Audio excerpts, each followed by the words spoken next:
नमस्कार दोस्तों, आइए देखते हैं कि कल मार्केट कैसे कामकाज कर सकती है। लेकिन उससे पहले disclaimer, video education learning purpose के लिए है।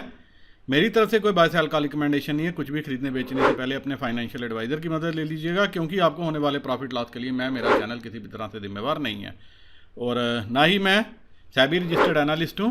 जो भी एनएसई डाटा प्रोवाइड करता है उसी को डिकोड करने की कोशिश करता हूँ और ये देखने की कोशिश करता हूँ कि अगले दिन बड़े प्लेयर्स ने कैसी पोजीशन बनाई है और मार्केट कैसे कामकाज कर सकती है। मेरा ट्विटर हैंडल है मार्केट्स विद एसबी। जो आप आगे डाटा शीट देखोगे वो आप इस ट्विटर हैंडल से प्राप्त भी कर सकते हो और यही मेरा टेलीग्राम चैनल भी है। तो अगर अभी तक ज्वाइन नहीं किया तो आप ज्वाइन कर सकते हो। अब आज के लिए क्या पोजीशंस बनी है, रिटेलर कॉल बेच के गया, पुट भी हल्की सी बेची है, इंडेक्स फ्यूचर खरीदा है, स्टॉक फ्यूचर भी खरीदा है, एफआईआई मिक्स व्यू लेके गया है, प्रॉस स्लाइट बुलिश व्यू लेके गया। कॉल अच्छी खासी खरीदी है इन्होंने, इसमें कुछ कवरिंग होगी और कुछ कुछ कवरिंग होगी और डीआईआई ने कोई खास एक्शन नहीं किया नेट बेसिस पे। और दोस्तों वैसे भी डाटा में ऐसी मुझे कोई चीज़ नज़र नहीं आ रही जो ये बड़ी पॉइंट आउट करे कि बहुत ही ज़्यादा बुलिशनेस है एफआईआई की तरफ से। हाँ, कुछ डाटा में इंटरेस्टिंग चीज़ें हैं जो ये दिखाती हैं कि मार्केट थोड़ी सी ऊपर जा सकती है और वैसे भी एक्सपायरी के आसपास हैं। एक्सपायरी के आसपास जो है बड़े प्लेयर्स जो है अपना कामकाज करते ही हैं। इस आज का जो मूव है वो मैं डेडिकेट करूंगा रिटेलर्स को। रोज ही करते हैं लेकिन आज स्पेशली करूंगा क्योंकि अब शायद मंथली एक्सपायरी में ये 20 लाख कंट्रैक्ट भी आपको नजर आए। 18,91,000 तक पहुंच गए हैं, 16 लाख तक ये पहुंच गए हैं, मतलब 40 लाख तो शायद आप मंथली एक्सपायरी में देख लो और मई या जून आते आते ये 50 लाख कंट्रैक्ट में कॉल या पुट में भी काम होना शुरू हो जाएगा। तो इसलिए ये डेडिकेशन है उनको। मार्केट ऊपर आती गई। वो क्यों आती गई? क्योंकि शॉर्ट कवरिंग के सहारे इतनी ज़्यादा कॉल शॉर्ट थी, मार्केट आस्ता आस्ता इंपॉर्टेंट लेवल से ऊपर आती गई और रिटेलर जो है कॉल शॉर्ट करता गया, कुछ खरीदता गया, कुछ प्रॉस ने एक्शन किया। एफआईआई की तरफ से बड़ा एक्शन नहीं है। एफआईआई तमाशा देख रहे हैं, म्यूट स्पेक्टेटर हैं, उनकी तरफ से एक्टिविटी भी कोई ऐसी नहीं मुझे नज़र आई जो ये बता रही है कि मार्केट बहुत बुलिश है, सिवाय इसके कि उन्होंने कुछ कॉल आज और ऐड की हैं। 95 से 132 हो गए हैं, लेकिन सामने पुट 279 है। अब ये थोड़ी सी दिखाने के लिए, इसीलिए दोनों तरफ के मूवमेंट आपको मंथली एक्सपायरी में आते हुए नज़र आ सकती है। नेट बेसिस पे क्या है, रिटेलर 72,000 कंट्रैक्ट है, डीआईआई 52,000 कंट्रैक्ट शॉर्ट साइड में है। प्रॉस ने कोशिश की, जब नहीं हो पाया, जब आप देखिए हारे थे पूरे के पूरे जो है लाल में 21,000 कंट्रैक्ट की शॉर्ट में आ गए, लेकिन ये अपनी पोजीशन नहीं बचा पाए। अल्टीमेटली ये क्या कर, इनको भी जो है कवरिंग करनी पड़ी। माल इन्होंने दबा के बेचा है जिसको कहते हैं, और यही बात मैंने 3 दिन पहले पॉइंट आउट भी की थी कि इतनी कॉल शॉर्ट करने के लिए इनको बहुत सहारा लेना पड़ेगा। लेकिन आज एक्चुअली प्रॉस है, प्रॉस डबल स्ट्रैटेजी खेलता है। अगर इसको कॉल बेची है तो ये आस्ता आस्ता कॉल खरीद के पुट सप्लाई शुरू कर देता है। और आज देखिए रिटेलर ने पुट में अच्छा काम किया है। 8,41,000, 8,20,000, 16-17 लाख कंट्रैक्ट जो है यहाँ पे बेचे हैं। कॉल में तो जल्दी जल्दी निकल जाते होंगे 2-2, 4-4 रुपये दे के, लेकिन पुट में दिन भर जो है सप्लाई आती गई, आस्ता आस्ता मार्केट को ऊपर खींच के लाया गया और पुट में जो है कंटिन्यू सेलिंग होती गई। 1,32,000 कंट्रैक्ट एफआईआई लॉन्ग साइड पे है, 65,000 कंट्रैक्ट जो है शॉर्ट साइड पे प्रॉस है। मतलब अब ये और ये जो 2 शॉर्ट हैं वो एफआईआई के पास माल पड़ा हुआ है। पुट साइड में 2,57,000 कंट्रैक्ट रिटेलर शॉर्ट साइड में है, 25,319 कंट्रैक्ट डीआईआई के पास हैं, 2,79,811 कंट्रैक्ट एफआईआई के पास हैं, 48,000 कंट्रैक्ट जो है प्रॉस शॉर्ट साइड में है। और रिटेलर 12,86,000, 12,86,000 कंट्रैक्ट रिटेलर के पास हैं कॉल में, 1,29,000 कंट्रैक्ट एफआईआई के पास हैं और प्रॉस 1,59,000 कंट्रैक्ट इनके पास हैं और 15,74,000 कंट्रैक्ट जो है डीआईआई शॉर्ट साइड में है। चलते हैं दोस्तों बाकी पैरामीटर्स के ऊपर। एसजीएक्स निफ्टी जहाँ पे क्लोजिंग हुई है उसी के लेवल के आसपास कामकाज करी है। यूएस मार्केट तेज हैं, यूरोपियन मार्केट भी थोड़े से तेज ही हैं, बाकी मार्केट्स भी तेज हैं। एफआईआई आज भी सेलिंग करने से बाज नहीं है, 713 करोड़ की सेलिंग कैश में की है। डीआईआई ने 2823, 28-23 करोड़ की बाइंग की है। मतलब आप यहाँ से भी देखिए कोई इतना बड़ा नहीं है कि अगर 256 पॉइंट मार्केट आज चली है तो उस हिसाब से यहाँ नहीं है। 1500 करोड़ की खाली जो है 2100 करोड़ की जो है बाइंग है, जबकि इसके सामने से 4000 करोड़ की बाइंग भी 2 दिन पहले DIA ने की थी और मार्केट जो है धड़ाम से नीचे थी।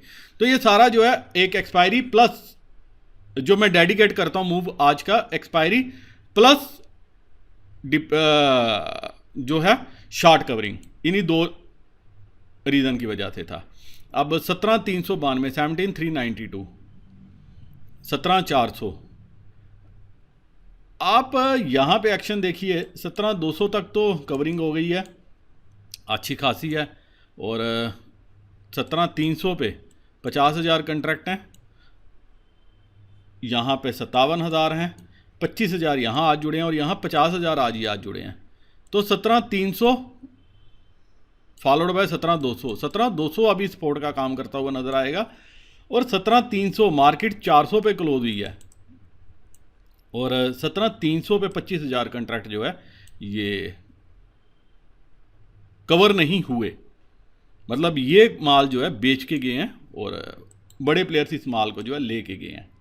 और 17,400 पे 2,000 कंट्रैक्ट हैं, यहाँ पे 35,000 पुट साइड में, यहाँ पे 23,000 कंट्रैक्ट हैं और 17,500 पे 37,000 कंट्रैक्ट। मतलब 17,500 फिलहाल अभी एक रेजिस्टेंस का काम कर सकता है, लेकिन अगर मार्केट कल सुबह इन्हीं लेवल्स के आसपास खुली है, इसके ऊपर ओपन हुई, तो फिर आपको जो है मार्केट यहाँ पे फर्दर पुट साइड में एडिशन नज़र आ जाएगा और मार्केट ऊपर के लेवल की तरफ जाना शुरू करेगी।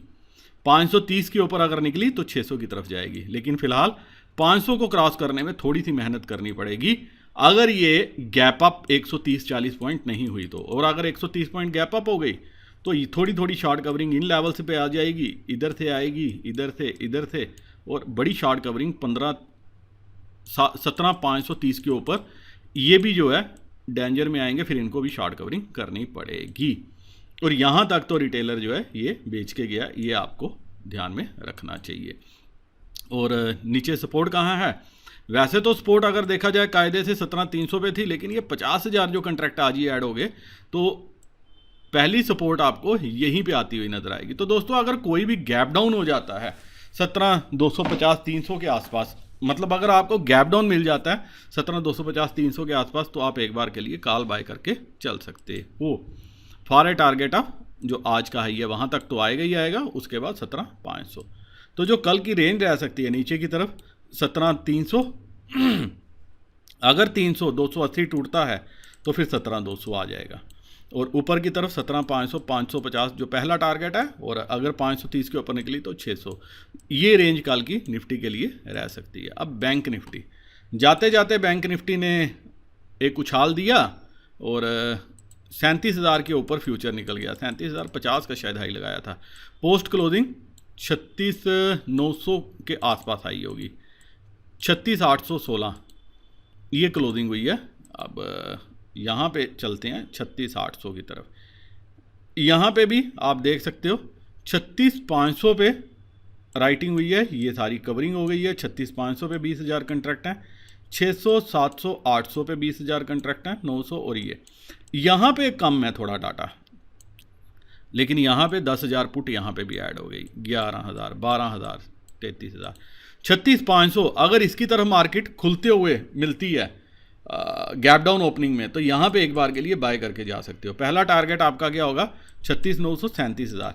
लेकिन अगर कोई भी गैप अप मिल जाता है तो उस केस में 37,050 अगर इसके ऊपर निकलता है, ये बैंक निफ्टी स्पॉट की बात कर रहा हूँ, अगर इसके ऊपर निकलती है और बैंक निफ्टी फ्यूचर अगर 37,100 के ऊपर निकलती है, तो तब आपका नेक्स्ट टारगेट आएगा 37,300 से 37,500, ये टारगेट आ सकता है।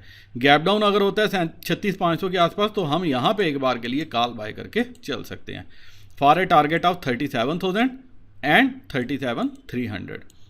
लेकिन अगर गैप अप हो जाता है, फिर मैं रिपीट करता हूँ 37,050, मतलब क्लोजिंग से 250 पॉइंट अगर ऊपर bank Nifty spot gap up दे देता है, तो उस केस में आप 37,000 की कॉल भी बाय कर सकते हो और मैं यही करूँगा। फिर मुझे लग रहा है कि काला थोड़ा सा प्रॉफिट दे सकती है।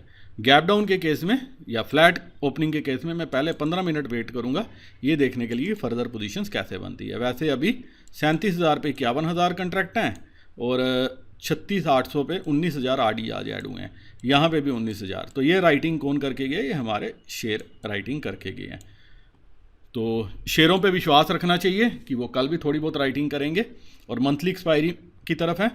अगर 37,100 150 कटता ऊपर की तरफ बैंक निफ्टी फ्यूचर का 37,500 38,000 की तरफ बैंक निफ्टी मूव कर सकती है आने वाले दिनों में। फिर एक्सपायरी जो है 38,000 प्लस के ऊपर जो बड़े प्लेयर्स लेके जाने की कोशिश कर सकते हैं, बशर्ते कि कोई भी नेगेटिव न्यूज़ अब ना आए और बॉन्ड यील्ड जहाँ जाती है जाती रहे, लेकिन हम अब एक्सपायरी मूव जो है वो प्ले करने के लिए रेडी हो रहे हैं। तो गैप डाउन के केस में बाय करेंगे, गैप अप के केस में वेट करेंगे थोड़ा सा नीचे आने का, ताकि इंपॉर्टेंट लेवल के आसपास हम बाय कर सकें। उम्मीद करता हूं दोस्तों इस एनालिसिस के बेसिस पे कल आपको ट्रेड लेने में सहायता मिलेगी और आप ढेर सारा प्रॉफिट का घर लेके जाओगे। मेरे वह दोस्त जो किसी भी डिस्काउंट ब्रोकर के साथ अपना अकाउंट ओपन करना चाहते हैं, दोस्तों डिस्क्रिप्शन में मैंने लिंक दिया है, लिंक को क्लिक करके आप अकाउंट ओपन कर लीजिए। हो सके तो एक बार के लिए डिटेल भी मेरे साथ जरूर शेयर कर लीजिएगा। इसी के साथ वीडियो करता हूँ ख़त्म। नमस्कार, जय हिंद।